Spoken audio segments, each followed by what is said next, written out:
आपल्याला आयुष्यात काही मिळवायचे असेल तर ती फक्त स्वामी कृपाच, दुसरं काहीच नको ही एकच भावना अंतःकरणात खोलवर रुजवावी. कारण तीच एकमेव शाश्वत सुखाच्या विसाव्याची जागा आहे.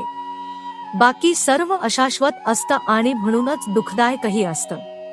यासाठी स्वामी मला फक्त तुम्ही हवे आहात अशी तळमळ जीवला लागली तरच स्वामींच्या अस्तित्वाची प्रचिती येते आणि मग सुखदुःखासारख्या क्षुल्लक गोष्टींची बाधा स्वामी आपल्याला होऊच देत नाहीत.